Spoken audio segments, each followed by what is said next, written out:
Hello friends, welcome to channel AMBPCS। आज हम देखने वाले हैं दूसरे प्रमुख टॉपिक को, जिसका नाम है मुग़ल साम्राज्य का पतन। यह टॉपिक परीक्षा के लिए काफ़ी महत्वपूर्ण है, क्योंकि यहाँ से UPPCS RO की परीक्षा में प्रश्न आते हैं, तो इसको हम कवर करेंगे। शुरुआत करेंगे औरंगज़ेब से। तो क्या होता है कि 3 मार्च 1707 का समय था और 3 मार्च 1707 में औरंगज़ेब की मृत्यु हो जाती है। जब ये मृत्यु हो जाती है तो इस समय क्या था, इनके 3 बेटे थे, जबकि 2 बेटों की मृत्यु हो जाती है। पहले ही मृत्यु हो गई थी, जिनका नाम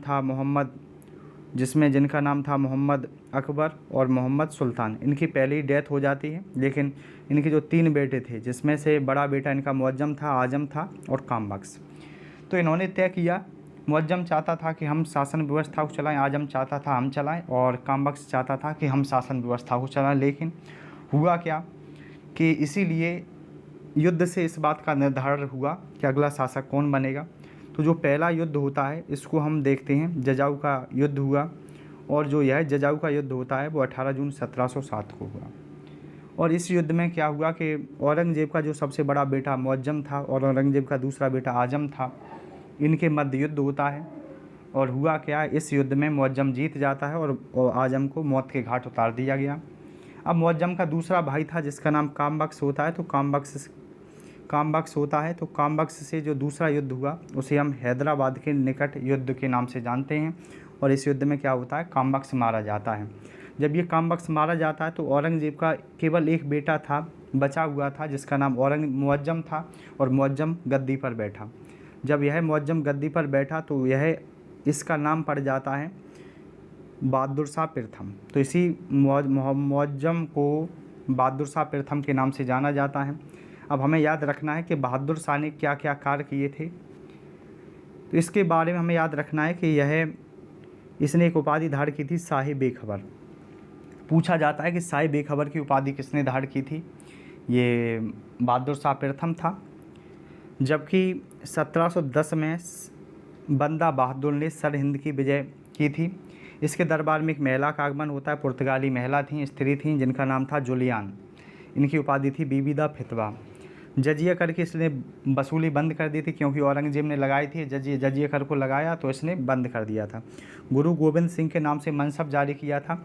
और इसके बारे में एक कथन है, जिसको सिडनी ओबिन ने कहा है। सिडनी ओबिन ने कहा है कि बहादुर शाह प्रथम या मुअज्जम अंतिम मुग़ल सम्राट था, जिसके बारे में कुछ अच्छे शब्द कहे जा सकते हैं। इसके बाद क्या हुआ, अगला शासक आया, जिसके बारे में हम देखते हैं, जिसको लंपट मूर्ख कहा जाता है। तो ये इम्पोर्टेंट है, पूछा जाता है कि लंपट मूर्ख किसे कहा जाता है। ये कहा जाता है जांदर शाह को। अब ये क्यों कहा जाता है, तो इसकी वजह यही थी क्योंकि इसे शासन व्यवस्था से ज़्यादा कोई मतलब नहीं था, क्योंकि इसने शासन की बागडोर असद खान जुल्फ़िकार खां को सौंप दी थी। लेकिन इन लोगों ने भी क्या किया, असद खान जुल्फ़िकार खां ने भी अपनी जिम्मेदारी चाटुकार शोभांग को सौंप दी थी। और ये चाटुकार शोभांग के बारे में याद रखना है, इसने एक व्यवस्था चलाई थी, इजारेदारी व्यवस्था, जिसका संबंध भू राजस्व से था। दूसरी बात की जाए तो जांदर शाह ने जय सिंह को मिर्ज़ा राजा की उपाधि दी थी और अजीत सिंह को महाराजा की उपाधि दी थी। इन बातों को भी याद रखना है, यहाँ से क्वेश्चन आता है। इसके बाद जो नेक्स्ट शासक आता है, जिसका नाम क्या था, फर्रुखसियर। तो फर्रुखसियर एग्ज़ाम के लिए काफ़ी इंपॉर्टेंट होता है, क्योंकि यहाँ से क्वेश्चन आते हैं। तो सर्वप्रथम याद रखना होगा कि इसे क्या कहा जाता है, घृणित कायर सम्राट कहा जाता है। और इसी के दरबार में उदय होता है सैयद बंधुओं का। तो ये बात भी याद रखनी है कि सैयद बंधुओं का उदय किसके दरबार में होता है, तो ये फर्रुखसियर के दरबार में होता है। और क्या क्या बातें याद रखनी है कि बंदा बहादुर की मृत्यु किसके दरबार में हुई, तो इसी के द्वारा फर्रुखसियर ने करवाई थी इसकी मृत्यु। दूसरी बात, फर्रुखसियर ने दक्षिण के 6 सूबों की जिम्मेदारी निजाम उल मुल्क को सौंप दी। 1717 में बंगाल, बिहार, उड़ीसा की दीवानी का अधिकार फर्रुखसियर ने किसे दिया था, तो चिनकिलिच खां उर्फ निजाम उल मुल्क को ये दक्षिण के 6 सूबों की जिम्मेदारी दी। और 1717 में बंगाल, बिहार, उड़ीसा की दीवानी अंग्रेज़ों को दी। इस पर क्या था, मीर जुमला का प्रभाव था। लेकिन सैयद बंधु चाहते थे कि हमारे प्रभाव में रहे। इसी वजह से क्या किया कि सैयद बंधुओं ने मिलकर मराठा नेता साहू के सहयोग से 28 फरवरी 1719 को इसे मौत के घाट उतरवा दिया। अगला जो शासक बना उसका नाम रफ़ी दरजात होता है। इसके बारे में याद रखना है कि यह मुग़ल वंश का ऐसा शासक था जिसने सबसे कम समय तक शासन किया था।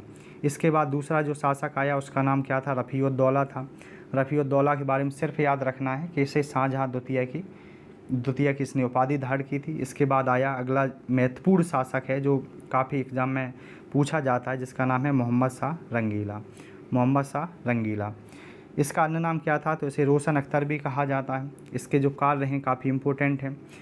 और सैयद बंधु, खास बात यह थी कि इसके समय में सैयद बंधु जो थे वो समाप्त हो जाते हैं, मतलब मौत के घाट उतार दिए जाते हैं, जिनमें प्रमुख थे ये।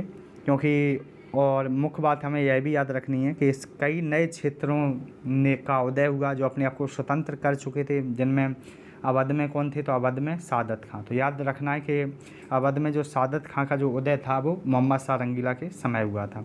नेक्स्ट देखा जाए तो दक्कन में के निज़ाम थे भरतपुर मथुरा में बदन सिंह, इनके जो जाट नेता थे फर्रुखाबाद में बंगस नवाब।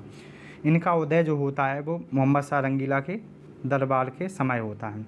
दूसरी बात, जजिया कर को अंतिम रूप से जो समाप्त करने वाला था, इसके बाद कभी जजिया कर नहीं लगाया, इसने पूर्णतः समाप्त कर दिया था, वो मोहम्मद शाह रंगीला था। इसने एक उत्सव को प्रारंभ किया था, फूल बालों की सैर नामक उत्सव। 1737 में क्या हुआ कि 500 घुड़सवारों के साथ बाजीराव प्रथम क्या हुए कि ये दिल्ली पर इन्होंने चढ़ाई कर दी थी। और एक युद्ध है जो काफ़ी इम्पोर्टेंट है, जो पूछा जाता है कि ये करनाल का युद्ध हुआ था 24 फरवरी 1739 को। एक और मोहम्मद शाह रंगीला था, एक और था फारस का शासक नादिर शाह, जिसमें कहा जाता है कि मोहम्मद शाह रंगीला का जो बचाव के लिए कार्य किया चिनकिलिस खां और फिर निज़ामुल मुल्क ने मोहम्मद शाह रंगीला के साइड से युद्ध को किया था। आगे बढ़ते हैं तो इस टॉपिक का जो पार्ट 2 है, इस टॉपिक का पार्ट 2 है वो नेक्स्ट क्लास में आएगा। अगर अभी तक आपने हमारे चैनल को सब्सक्राइब नहीं किया है तो चैनल को सब्सक्राइब करें और कमेंट ज़रूर करें। आपके कमेंट हमारा मोटिवेशन। धन्यवाद।